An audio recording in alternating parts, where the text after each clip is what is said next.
अस्सलाम वालेकुम फ्रेंड्स, एक और क्वाड्रेटिक इक्वेशन जिसमें इस बार वेरिएबल p है हमें दी गई है और p की वैल्यू हमें मालूम करना है। यकीनन हम क्वाड्रेटिक फॉर्मूला यहाँ पर भी यूज करेंगे और आप चाहें तो अभी से ही जो p स्क्वायर के साथ कोएफिशिएंट है उसे आप a मान सकते हैं, क्योंकि पावर 2 वाला जो वेरिएबल होता है उसके साथ लिखे हुए नंबर को आप a मानते हैं।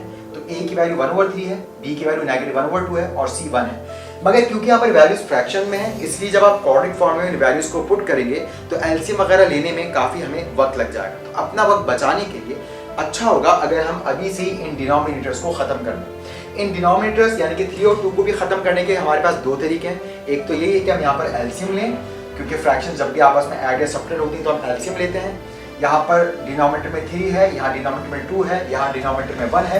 अगर आप 3, 2 और 1 का एलसीएम लेंगे तो यकीनन वो 6 आएगा और आप एलसीएम लेकर भी इसको सिम्प्लीफाई कर सकते हैं। लेकिन एलसीएम से भी अगर आप शॉर्टली करना चाहें तो क्योंकि आपको ये बात फौरन समझ में आ रही है कि 3 और 2 का प्रोडक्ट या इसका एलसीएम 6 होता है, तो क्यों ना इस पूरी इक्वेशन को 6 से मल्टीप्लाई करवा दिया जाए ताकि तेजी के साथ हम यहाँ पर डिनोमिनेटर्स को रिमूव कर सकें और इस क्वाड्रेटिक इक्वेशन को मोस्ट सिंप्लीफाइड फॉर्म में अपने सामने ला सकें। तो यही वजह है कि मैं एलसीएम लेने के बजाय मल्टीप्लाई करवा रहा हूं इस पूरी इक्वेशन को 6 से। ये 6 वही नंबर है जो हमें एलसीएम के तौर पे लिखना था।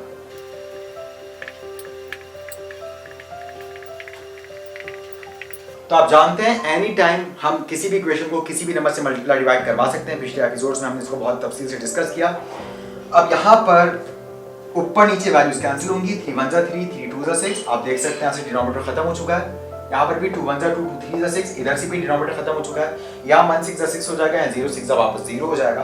तो अब आप देख सकते हैं कि इक्वेशन इंतहाई सिंप्लीफाइड फॉर्म में हमारे सामने आने वाली है। ये हो गया है 2p², ये हो गया है 3p, ये हो चुका है 6 और ये हो चुका है 0। अब यहाँ पर हम इसको क्वाड्रेटिक फॉर्मूले से सॉल्व करेंगे।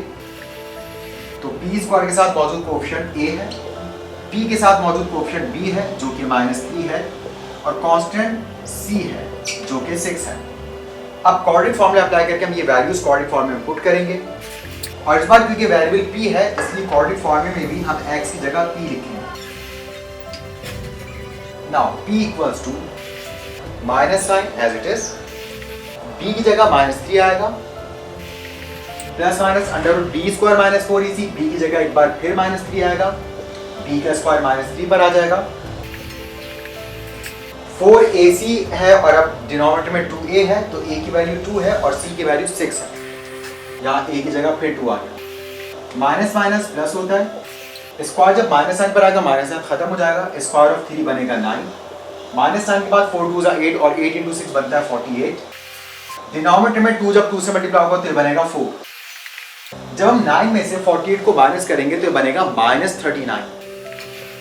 और आप जानते हैं 39 परफेक्ट स्क्वायर नहीं है और वैसे भी किसी भी नेगेटिव वैल्यू का स्क्वायर रूट लेना पॉसिबल ही नहीं होता, वो इम्पॉसिबल होता है।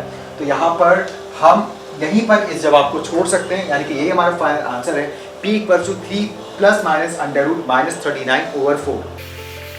अगर यहाँ पर प्राइम फैक्टराइजेशन पॉसिबल होती, यानी कि 39 के अगर हम प्राइम फैक्टर्स करके अगर हमें समझ आता कि 2 का पेयर आ सकता है अंदर, 3 का पेयर आ सकता है, तो यकीनन वो पेयर लेकर हम बाहर वैल्यूज को निकाल सकते थे।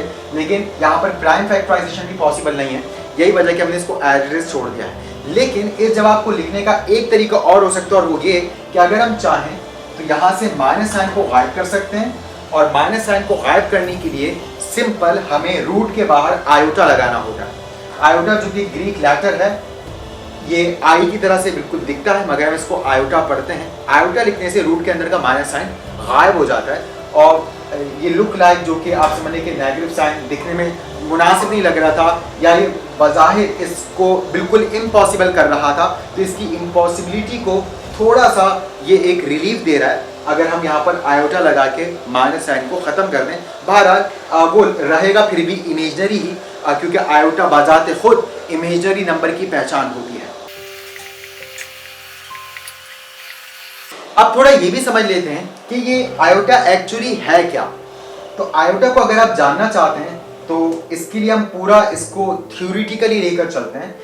इसी सवाल को, ये जो हमारे पास जवाब के तौर पर है अब, और अब इसको मैं सवाल इसलिए कह रहा हूँ क्योंकि हम आयोटा को डिस्कस करने जा रहे हैं, तो हम इसी एक्सप्रेशन को ऐसे भी लिख सकते हैं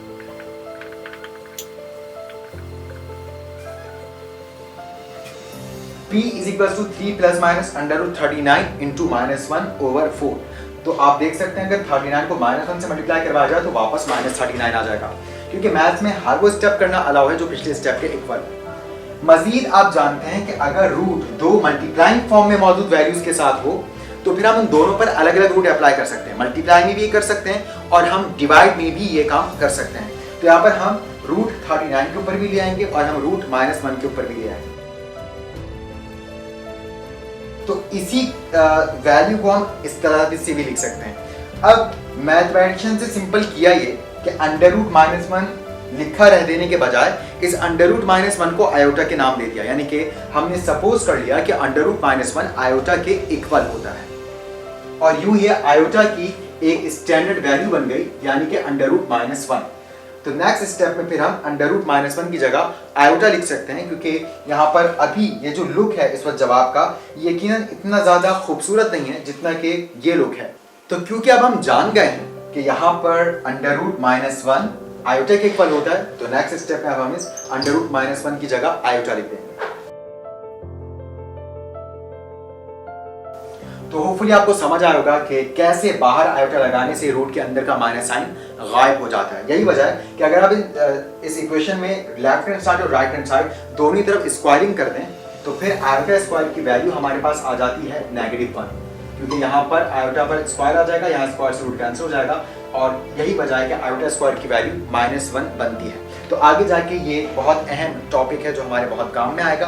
तो यकीन मैं इस एपिसोड का रेफरेंस भी आपको बार बार दूंगा, तो अच्छा है कि इसको अभी से आप ज़हन नशीन कर लें कि आयोटा की वैल्यू अंडर रूट -1 होती है और अगर आप स्क्वायरिंग बोथ साइड्स कर लें तो आयोटा स्क्वायर की वैल्यू -1 होती है। इंशाल्लाह आपसे मिलते हैं नेक्स्ट एपिसोड में, तब तक के लिए अल्लाह हाफ़िज़।